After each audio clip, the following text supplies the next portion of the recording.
minggu yang terakhir di bulan kelima, kita bersyukur kita boleh alami kemurahan Tuhan.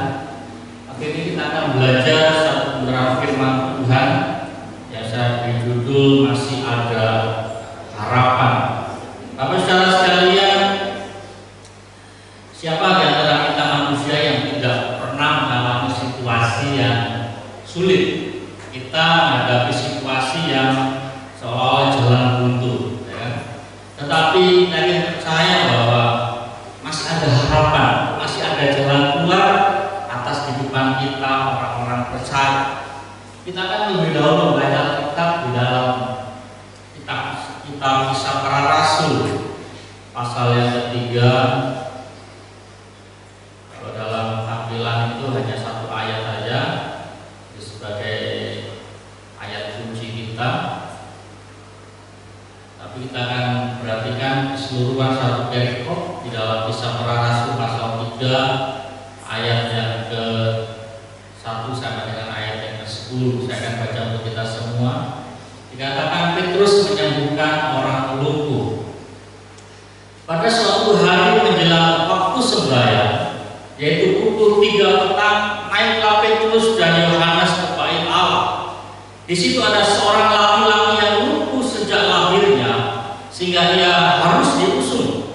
Tiap-tiap hari orang itu diletakkan dekat pintu gerbang bait Allah yang bernama Gerbang Indah, untuk meminta sedekah kepada orang yang masuk ke dalam bait Allah. Ketika orang itu melihat bahwa Petrus dan Yohanes hendak masuk ke bait Allah yang meminta sedekah, mereka menatap dia, dan Petrus berkata, "Lihatlah kepada kami." Lalu orang itu menatap mereka dengan harapan akan mendapat sesuatu dari mereka. Tetapi Petrus berkata, "Emas dan perak tidak ada padaku, tetapi apa yang kupunya yang kuberikan kepadamu. Demi nama Yesus Kristus orang Nazaret itu, berjalanlah." Lalu ia memegang tangan kanan orang itu dan membantu dia berdiri. Seketika itu juga kuatlah kaki dan mata kaki orang itu. Ia melonjak berdiri, lalu berjalan ia kemari dan mengikuti mereka ke bait Allah, bersama berjalan dan melompat-lompat serta memuji Allah. Seluruh rakyat itu melihat dia berjalan sambil memuji Allah. Lalu mereka mengenal dia sebagai orang yang biasa duduk meminta sedekah di gerbang indah bait Allah, sehingga mereka takjub dan tercengang tentang apa yang telah terjadi padanya.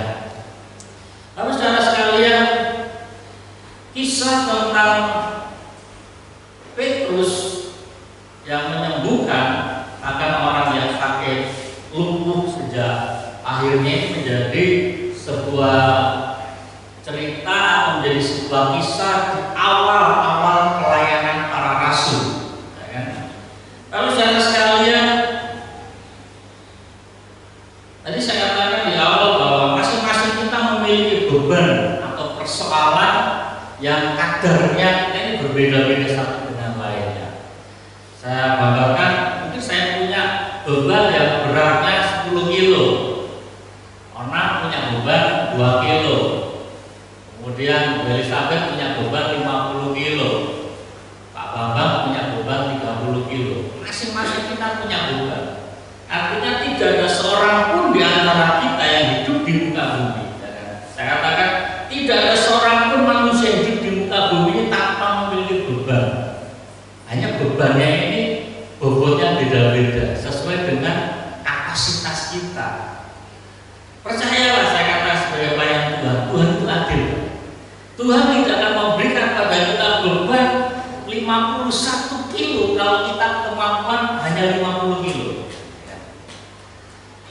Kita lihat satu ayat di dalam 1 Korintus pasal 10 ayat 13, dikatakan pencobaan-pencobaan yang kamu alami, ya, yang pencobaan-pencobaan biasa.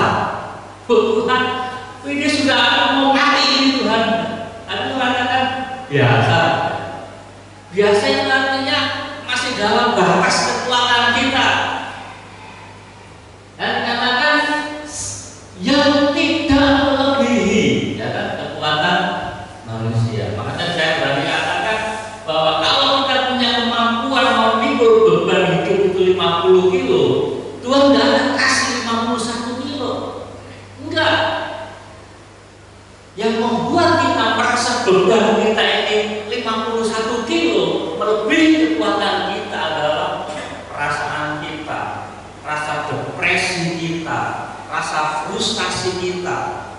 Sekarang kita lebih percaya mana?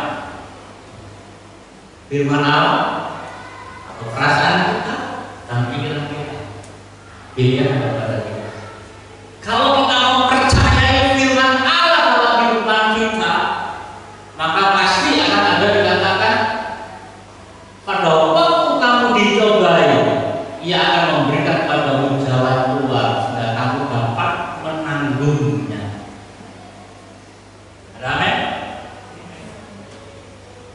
Apa saudara sekalian, saya seringkali menghadapi situasi-situasi yang sulit. Kalau saudara melihat saya usahakan selalu tersenyum, belum tentu saya di belakang saudara saya bisa tersenyum. Saya hanya bisa menangis di hadapan Tuhan, Tuhan tolong saya. Kalau nanti ada dalam subjudul pertama adalah hamba Tuhan yang diurapi, bukan berarti hamba Tuhan itu nggak bisa menangis, saudara. Bukan berarti hamba Allah adalah manusia super yang anti beban, anti kelemahan. Minggu lalu saya katakan Elia itu kurang apa? Ya berdoa, Tuhan jangan turunkan hujan. Tuhan hujan nggak turun 3 tahun. Kembali dia berdoa, Tuhan turunkan hujan. Sekali nggak ada tanda terang, itu masih menjadi tanda belum. Ini kok masih cerah sampai berapa 7 kali dia berdoa dan hujannya katakan, Tuhan Elia ada awan yang sebesar telapak tangan. Apa yang bisa diharapkan kok sebesar telapak tangan? Kita yang awan berbondong-bondong itu aja nggak hujan. Tetapi Elia katakan, cepat kamu pergi, sebentar lagi akan hujan lebat. Iman yang begitu besar, tetapi suatu saat ketika dia diancam oleh Jezebel, kalau besok di jam yang sama aku masih melihat itu mukanya Elia, apa yang dilakukan Elia? Ya lari terbirit-birit, dan apa yang dikatakan, Tuhan kalau seperti ini lebih baik aku mati. Padahal kemarin dia katakan apa? Dia bisa melawan 400 Nabi Baal. 400 Nabi Baal dia lawan sendiri. Ini menghadapi seorang perempuan, 1 orang lagi. Dia stres, dia katakan kalau demikian lebih baik aku mati. Artinya masing-masing kita tanpa memandang status, tanpa memandang siapa diri kita, kita masing-masing punya beban. Gitu. Jangan kita merasa bahwa apa yang kita alami adalah sesuatu yang di luar kemampuan kita. Tapi saudara sekalian, firman Tuhan adalah ya dan amin dalam kehidupan kita masing-masing. Oleh karena itu peristiwa tentang Petrus menyembuhkan seorang lumpuh menjadi sebuah pokok pikiran dalam kehidupan kita, bahwa masih ada harapan, masih ada jalan keluar atas kehidupan saya dan saudara. Kita akan lihat beberapa poin di dalamnya, yaitu hamba Allah yang diurapi. Apa saudara sekalian, kelumpuhan yang dialami oleh laki-laki ini yang menjadi lumpuh sejak lahirnya tanpa diketahui apa sebabnya. Alkitab tidak selalu membuka itu secara detail dalam kehidupan kita. Ada dikatakan seorang laki-laki yang buta sejak lahirnya, ya kan? Dan ada juga yang dikatakan laki-laki yang lumpuh sejak lahirnya. Tetapi apa yang dialami laki-laki ini menjadi sebuah pokok pikiran dalam kehidupan kita. Apa yang dimaksud dengan sebuah pokok pikiran? Lumpuhan yang dialami laki-laki ini membawa orang ini menjadi sebuah pribadi yang putus asa. Saya lahir lumpuh, ya kan? Apalagi dalam zaman-zaman itu, seorang yang cacat adalah orang yang tidak dianggap. Ya. Dalam zaman Raja Daud, tidak boleh ada orang masuk ke Yerusalem, laki-laki orang yang buta dan orang yang lumpuh. Nggak boleh. Itu aturannya Raja Daud, bukan aturan firman Tuhan. Nggak tahu apa yang latar belakangnya. Tetapi keputusan Raja Daud pun dirubah ketika ia harus menggenapi apa yang jadi nasabnya dia, bahwa Daud dia harus memelihara keturunan daripada Raja Saul. Masih ingat seorang yang bernama Mephibosheth? Dia cacat kakinya, dia lumpuh, ya. Tetapi oleh karena nasab yang disampaikan oleh Raja Daud, dia harus mengundang itu, cucu daripada Raja Saul. Tak tahu siapa Saul. Saul adalah pribadi yang senantiasa berusaha membunuh daripada Daud. Tetapi karena perjanjian yang dibuat oleh Daud dengan Yonatan, dia mengabaikan akan peristiwa masa lalu karena perjanjian yang dibuat oleh dia dengan Yonatan, bahwa Daud dia harus memelihara keturunan daripada Raja Saul, sehingga dia harus berubah peraturannya. Meskipun dia sudah membuat peraturan bahwa orang buta dan orang lumpuh nggak boleh masuk Yerusalem. Nah, pas dia dapati ini cucu daripada Saul, dia lumpuh. Oke, undang dia masuk ke istana. Nggak sekali Yerusalem, tetapi dia undang masuk ke istana dan makan bersama-sama dengan dia. Situasi yang dihadapi oleh laki-laki ini berpikir, saya nggak ada harapan lagi, kerjaan apa lagi yang saya dapat lakukan. Dan apa yang dilakukan oleh daripada laki-laki ini, Alkitab jelas mengatakan lebih baik menjadi seorang pengemis. Dan apa yang dilakukan oleh orang ini, dikatakan kalau firman Tuhan tadi juga mendapat dukungan dari orang-orang dekatnya. Di dalam ayat yang kedua dikatakan di situ ada seorang laki-laki yang lumpuh sejak lahirnya sehingga ia harus diusung.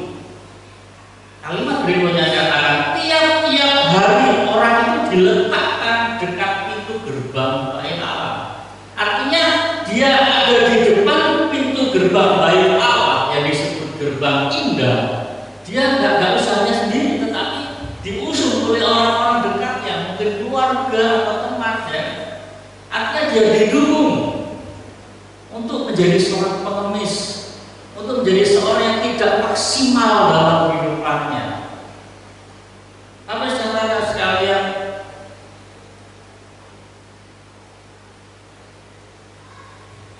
bisa jadi dia pernah mendengar bahwa ada Yesus, ya. Sebelum peristiwa ini dia pasti dalam mendengar bahwa ada pribadi yang bernama Yesus, ada banyak orang yang sakit disembuhkan, ada banyak orang lumpuh yang disembuhkan, bahkan orang mati pun mampu dibangkitkan. Dia bermimpi dan dia berharap bahwa dia dapat berjumpa dengan Yesus.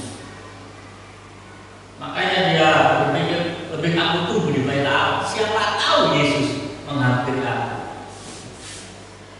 Tetapi ketika dia mendengar bahwa Yesus ditangkap, Yesus disalib dan mati, dia berpikir habislah.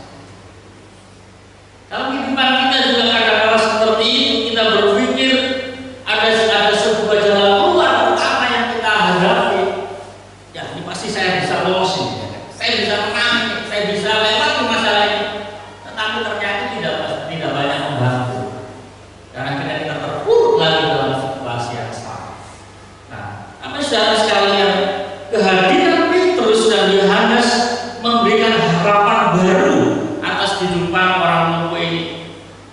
Saya katakan dalam buletin saya tuliskan bahwa Petrus dan Yohanes menjadi perpanjangan tangan Tuhan.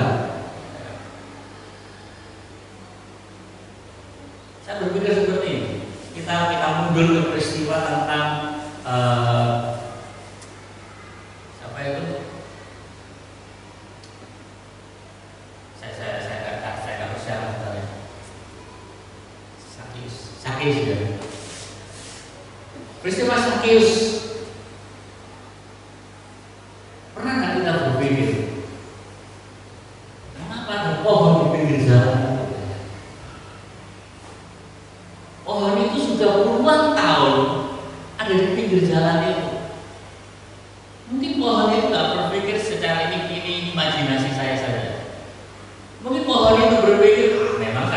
ada di sini karena saya bilang saya di sini ya sekedar hanya untuk memperindah jalan.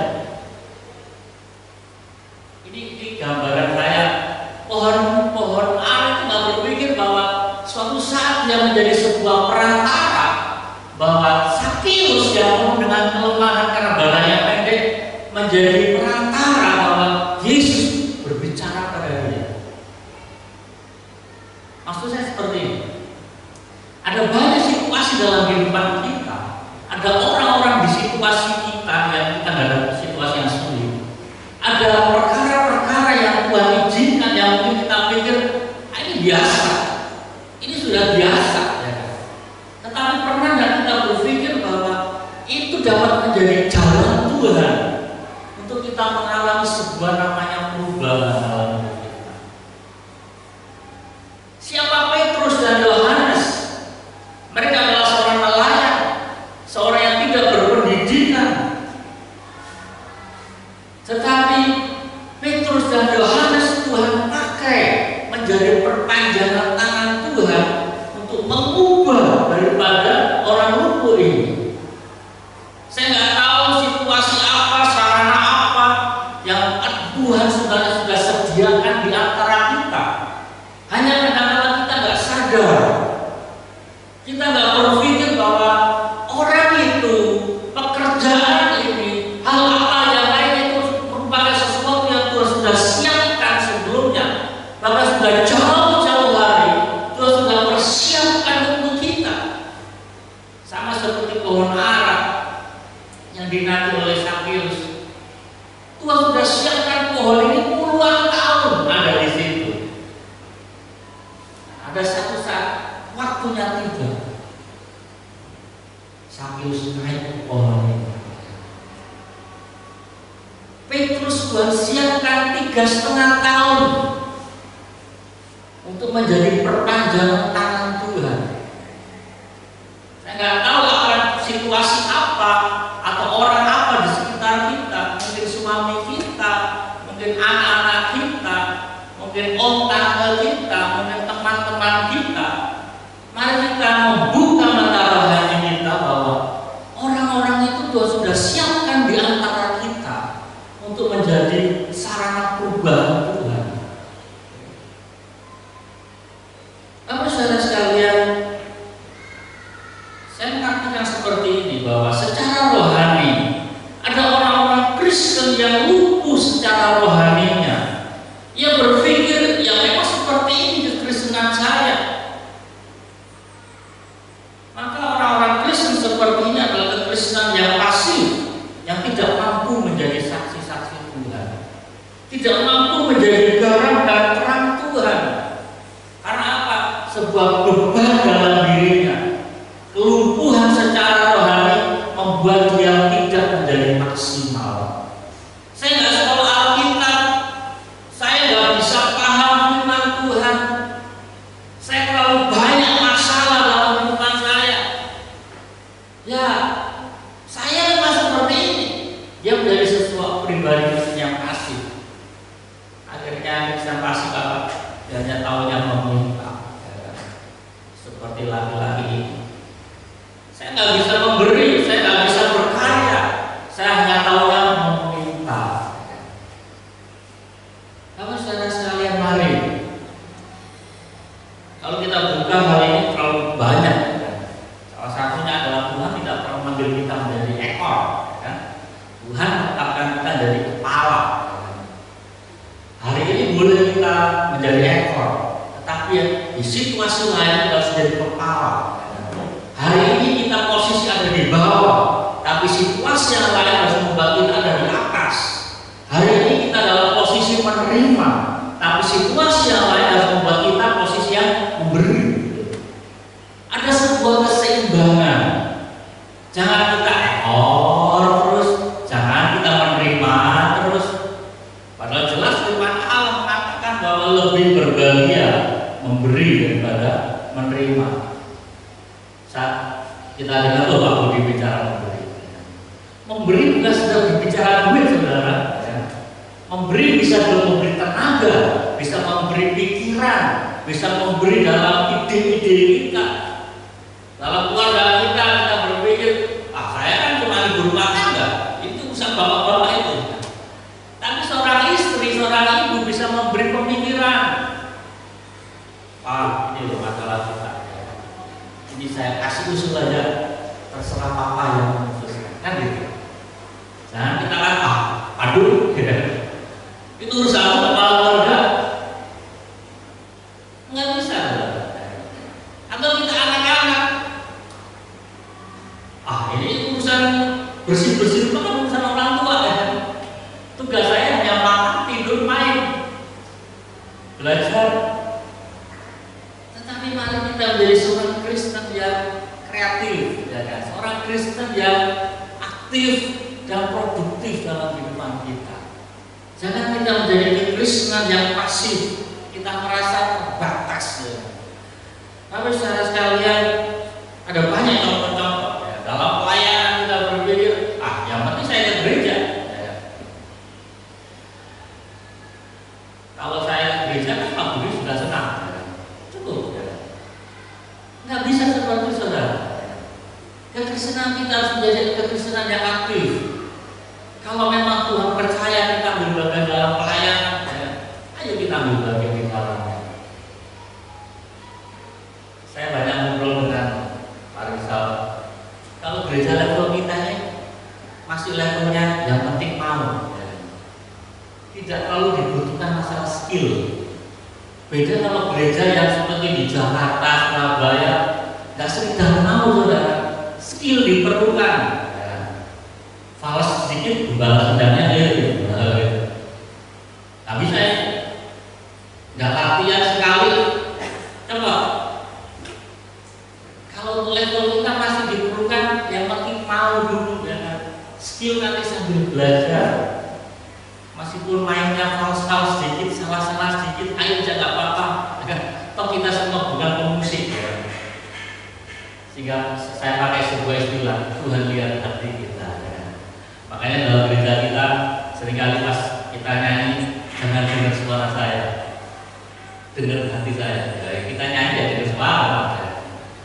Itu sebagai penghiburan aja. Artinya, ayo kita menjadi seorang Kristen yang terlibat untuk sebuah pekerjaan Tuhan. Mungkin kita nggak bisa main musik, tapi kita bisa berikan ide-ide kita. Mungkin kita kalau berdiri di mimbar seperti ini kita grogi, kita mau bersaksi. Mikir saya nggak bisa ngomong, tapi saya yakin bahwa ada banyak cara-cara Tuhan.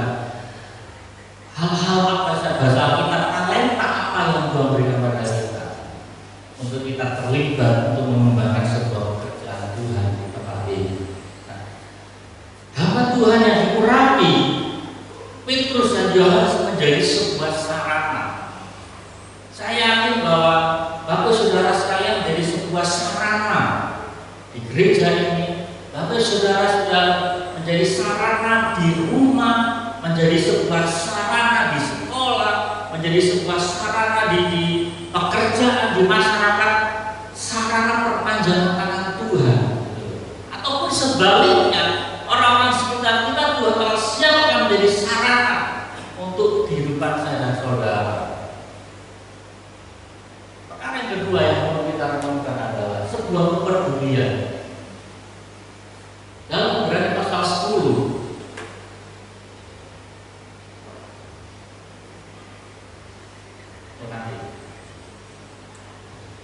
dikatakan kepedulian merupakan pandangan secara rohani yang memampukan seseorang untuk memberikan solusi atas setiap permasalahan. Saya baca ini penting sekali. Ada banyak orang-orang cenderung hanya memberikan penghakiman atas masalah yang dihadapi sesamanya tanpa memberikan solusi yang konkret. Saya kata sudah setuju dengan saya. Tapi ketika kita mau dengar melihat masalah orang, kecenderungan orang itu, kamu pasti berdosa. Ini pasti orang melakukan kesalahan ini. Penghakiman itu sangat mudah muncul dari kehidupan kita. Tetapi apa yang dilakukan oleh Petrus dan Yohanes ketika dia melihat orang lumpuh ini, dia nggak katakan, oh kamu pemalas, oh kamu ini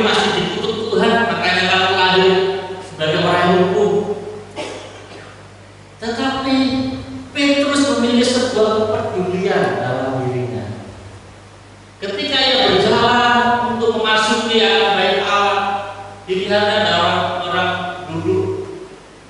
Saya yakin bahwa di situ ada banyak orang yang minta, ya kan? Tetapi dia lihat orang yang lain. Ada sebuah kepedulian dalam diri Petrus. Dan kita tadi katakan kita lihat.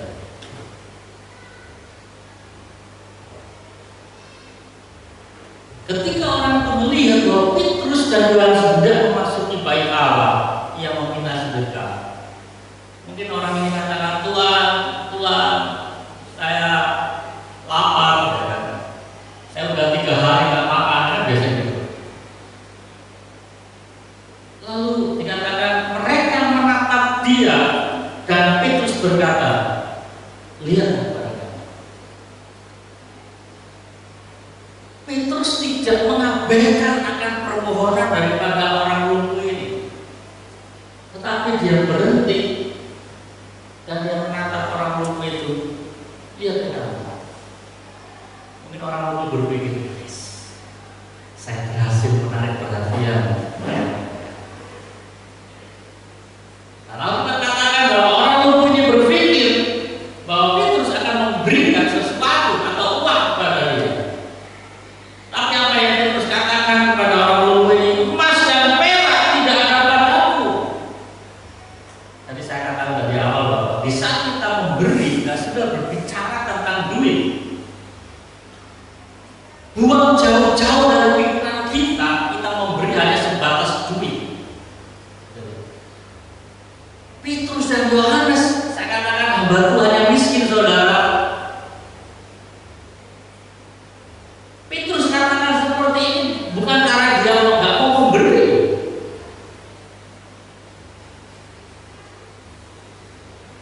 bukan berarti dia pelit, tetapi memang dia nggak punya. Mereka sudah 3,5 tahun mengiringi Yesus, dan ketika datang tugas pajak kepada Yesus, apa Yesus katakan?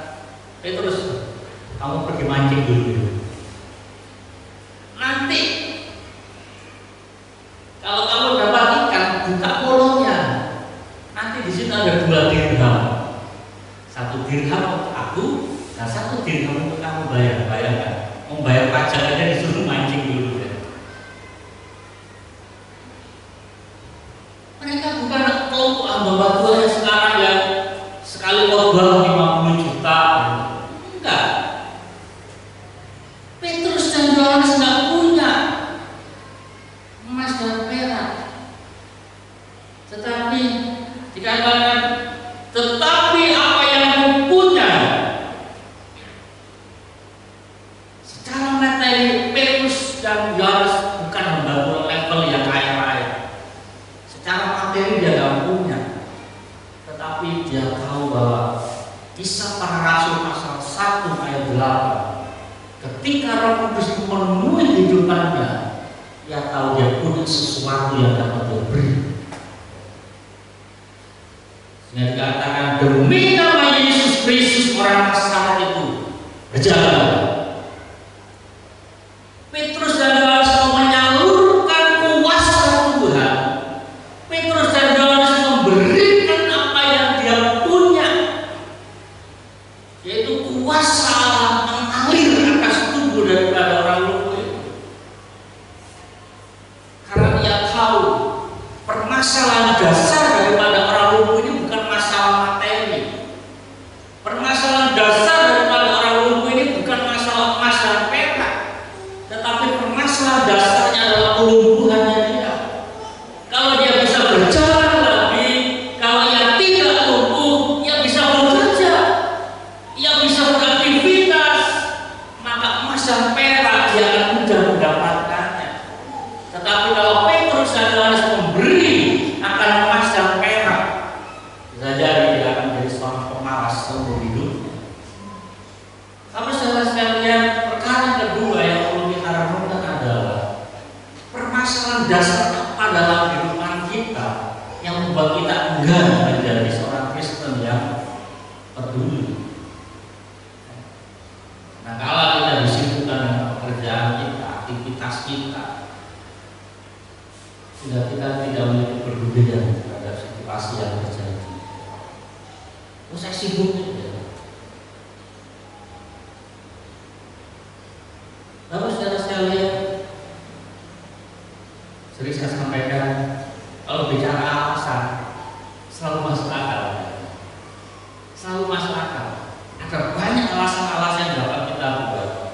Tetapi kepedulian dalam kehidupan kita akan menolong orang lain menyelesaikan masalahnya dengan baik, tanpa kita memberikan sebuah penghakiman. Karena penghakiman itu punyanya Tuhan.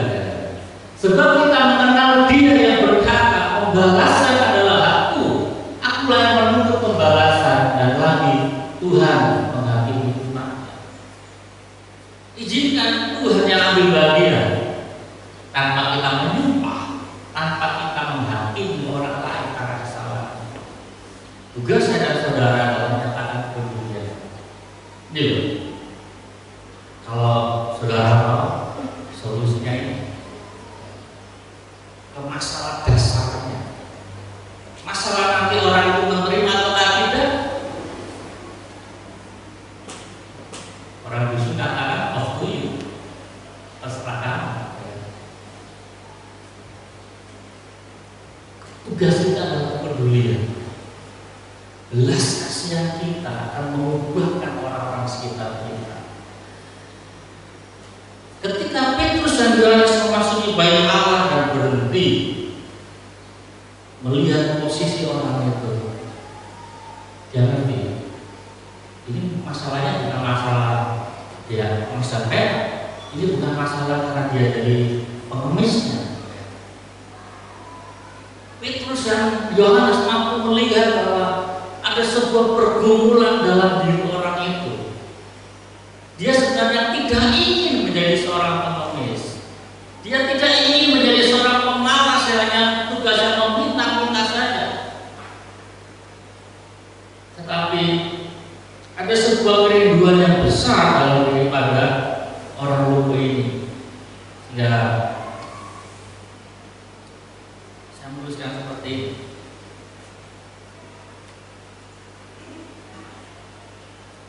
Sebagai orang berduka cita, namun senantiasa bersuka cita. Sebagai seorang miskin, namun memperkaya banyak orang. Sebagai orang tak bermilik, sekalipun kami memiliki segala sesuatu.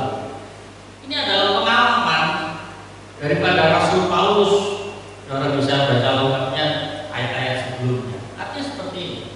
Kembali sampai dikatakan di awal tadi, kita memberi bukan berarti kita berbicara masalah duit, ya kan? Tetapi situasi kehidupan kita dapat membuat orang menjadi lebih baik.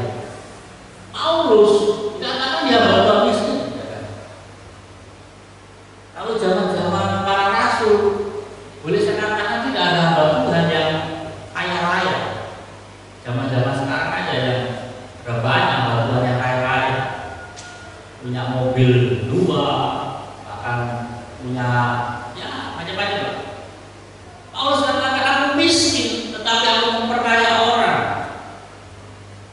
Aku berduka cita, tetapi dapat membuat orang bersuka cita. Situasi kita kadang-kadang seperti Rasul Paulus ini. Kadang-kadang kita ini juga punya masalah gitu. Tetapi datang orang telepon minta, Pak, saya punya masalah. Kalau nanti kita emangnya lo jadi punya masalah, saya juga punya masalah. Rizal berapa kali ngobrol saya cerita, saya nggak bisa tidur ini. Orang telepon masalahnya, emangnya dia punya masalah, saya juga punya masalah. Orang telepon kita nggak tahu bisa masalah kita. Orang minta tolong kita kan nggak tahu pergumulan kita. Mengapa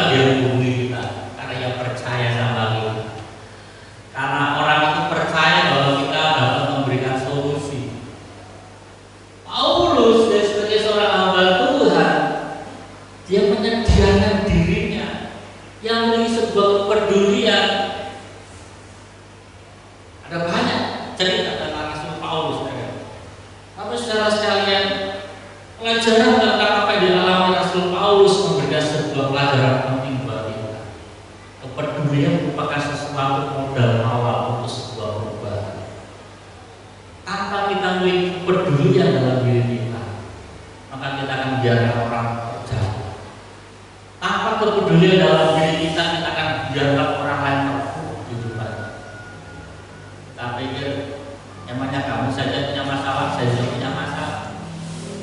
Tetapi yang membuat kita lebih daripada yang lain adalah Tuhan. Saya katakan, apa sih yang membuat lebih membantu daripada Tuhan? Belajar Alkitab, kita sama-sama bisa buka Alkitab. Sejak reformasi gereja maksudnya, bukan reformasi Indonesia. Sejak zaman reformasi gereja, Alkitab tidak harus dalam bahasa Latin. Sebelum reformasi hanya pastor saja yang boleh punya Alkitab. Itu pun dalam bahasa Latin. Hanya Yunani, Ibrani. Jemaat buru-buru ngerti, punya Alkitab saja nggak boleh. Tetapi sejak zaman reformasi, semua terjemahan, bahkan sampai bahasa daerah pun sudah ada sekarang. Bahasa Taboyan, bahasa Maanyan, bahasa Ngaju, bahasa Jawa, semua bahasa. Artinya apa? Semua kita bisa ngerti, gitu. Kita bisa membaca sendiri. Tapi sekali kepedulian dalam diri kita akan menghasilkan sebuah mujizat. Sebuah kehidupan yang memiliki kepedulian dan belas kasihan melahirkan sebuah mujizat. Kepedulian Petrus dan Yohanes melahirkan mujizat dalam hidup orang tua itu. Kepedulian dalam diri kita saat kita melihat masalah orang lain, saya yakin akan melahirkan sebuah mujizat. Mungkin tidak secara fisik seperti ini, mungkin kita tidak menyembuhkan orang lumpuh, mungkin kita tidak menyembuhkan orang yang sakit secara jasmani. Tetapi saya yakin pada saat kita peduli dan belas kasihan pada masalah-masalah orang itu akan berubah secara rohani. Pandangan rohaninya itu diubahkan. Perkara yang ketiga, adanya sebuah perubahan. Kisah para rasul pasal 3:8 dikatakan, ia melonjak berdiri lalu berjalan kian kemari dan mengikuti mereka ke dalam bait Allah, berjalan dan mengompak serta memuji Allah. Tapi saudara sekalian, perubahan yang lebih baik siapa yang tidak menginginkannya. Namun ketika perubahan sudah terjadi, bagaimana kita semestinya bersikap kepada Allah? Yang penting. Jadi saya sampaikan bahwa Tuhan menyembuhkan kita secara fisik itu gampang. Tetapi setelah kita mendapatkan mujizat itu, setelah kita mendapatkan pertolongan itu, sikap kita ini bagaimana? Itu yang lebih penting. Ya kan?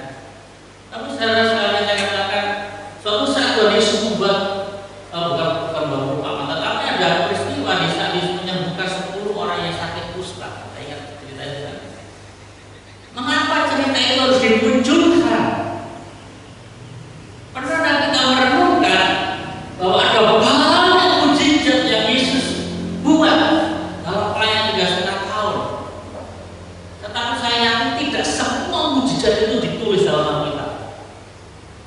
Kalau semua mujizat ditulis, mungkin Alkitab kita yang segini tebal ya. Tuhan Yesus tiap hari nggak buat mujizat. Ayo, selama 3,5 tahun Yesus buat mujizat tiap hari. Apa nggak Alkitab kita segini? Khusus Injil saja, belum ditambah lagi dengan Kejadian sampai Wahyu.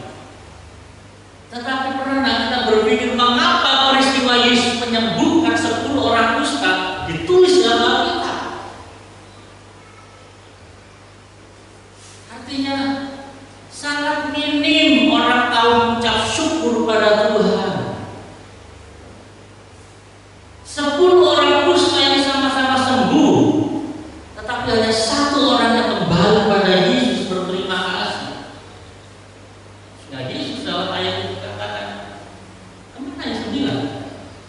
Yesus ngomong loh.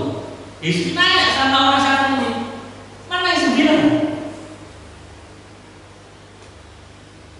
Sikap kita kepada Tuhan itu yang Tuhan inginkan ketika kita sudah mengalami mujizat. Sikap kita yang kembali kepada Tuhan menandakan sebuah perubahan dalam rohani kita.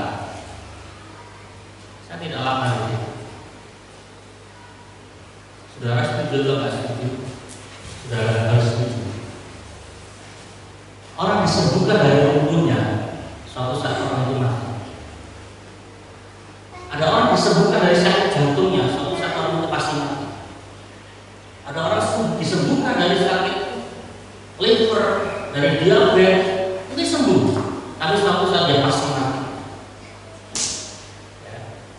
Tetapi ketika orang itu disembuhkan rohaninya, pandangan rohaninya diubahkan, maka itu akan mencapai sebuah kekekalan.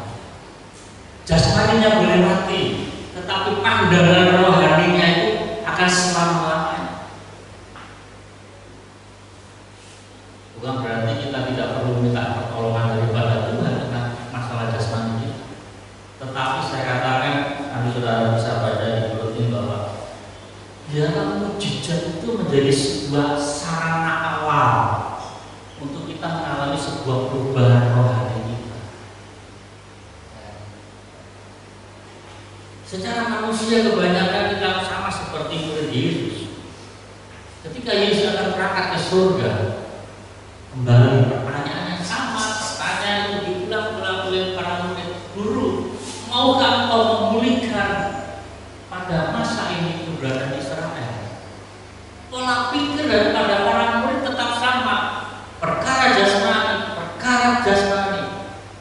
Ketika mereka melihat bahwa Yesus membuat mujizat 5 roti dan 2 ikan untuk memberi makan 5.000 orang, pikiran mereka apa? Kita jadikan dia raja. Politik, masalah ekonomi.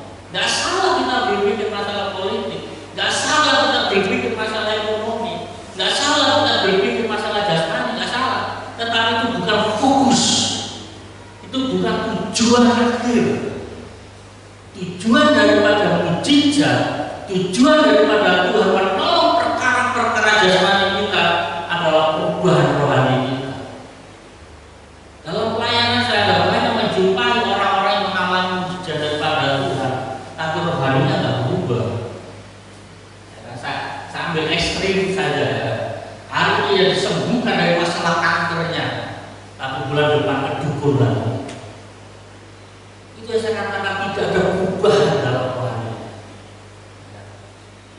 Hari ini menjadi seorang Kristen, tapi bulan depan tidak ke gereja lagi. Apa artinya? Gak ada faedahnya. Perkara jasmani tidak mengubahkan pandangannya secara rohani. Tapi apa yang dialami oleh orang lumpuh menjadi sebuah contoh, sebuah gambaran. Ia bersuka cita dan ia melompat serta memuji Allah. Ada sebuah rasa syukur yang naik kepada Tuhan. Ia mengikut Petrus dan Yohanes masuk bait Allah. Terlalu banyak ayat-ayat yang kita ambil ketika kita berbicara tentang perubahan rohani. Tetapi pada dasarnya, ketika Tuhan menolong saya dan saudara secara jasmani, saya ulang, ketika Tuhan menolong saya atas masalah jasmani kita, biar rohani kita juga berubah. Jangan masalah jasmani kita tinggi, tapi rohani kita tetap rendah. Minggu lalu sudah kita singgung, malaikat Tuhan berbicara kepada Yohanes. Malaikat Tuhan tegur itu jemaat di Philadelphia. Kamu merasa kaya, kamu merasa melihat, tetapi sesungguhnya kamu miskin, kamu buta, kamu melarat. Memang jemaat ini kaya secara jasmani, tetapi dalam pandangan Tuhan mereka jemaat yang miskin. Sehingga di dalam ayat yang 9 berdiri di depan pintu dan mengetuk. Siapa yang mendengar dan membuka, aku akan masuk dan makan bersama-sama dengan Dia. Tuhan senantiasa memberikan sebuah persekutuan secara rohani. Persekutuan secara rohani Tuhan sangat merindukan dalam kehidupan saya dan saudara. Sama seperti kita kalau ngumpul ibadah kemudian makan kan seneng ya. Sama seperti kemarin sore kita bikin acara festival di waktu anak-anak mati. Habis acara nyanyi-nyanyi capek ya, duduk makan asik, bisa tenang.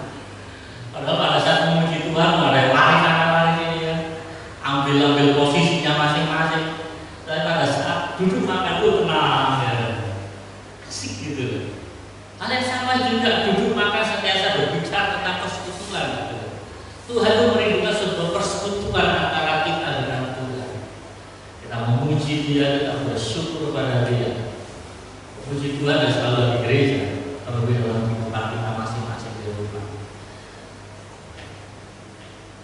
Saya kira dengan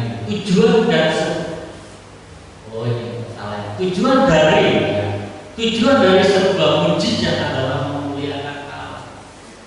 Ya, tujuannya itu. Di saat kita tidak menyadari bahwa tujuan dari sebuah mujizat adalah memuliakan Allah, maka kita akan berpikir, ya memang sudah waktunya saya sembuh. Ya saya sukses ya karena saya usaha, saya kerja keras, saya banting tulang, makanya saya sukses. Tanpa kita berpikir ini adalah sebuah pertolongan Tuhan dalam kehidupan kita. Coba kalau kita bangun tidur tiba-tiba kita sakit, nggak bisa, akhirnya kita SMS, Pak, saya nggak bisa kerja, sembuh, seminggu nggak sembuh, bawa rumah sakit ternyata ada kanker tulang, dorong kita ya. Tapi kalau kita bangun tidur kita bongkok, berdiri aman, kita bekerja, kita kuat, kita berpikir biasa. Enggak, itu adalah kemurahan Tuhan. Pada saat kita sehat, kadang-kadang kita berpikir biasa gitu. Tanpa kita memikirkan itu adalah pertolongan Tuhan. Tetapi pada saat kita sudah terbaring, Tuhan, saya butuh. Mari dalam situasi sehat, kita berpikir bahwa ini adalah pertolongan Tuhan yang memampukan kita untuk kita memuliakan Allah. Amin. Si Tuhan, saya firman Tuhan ini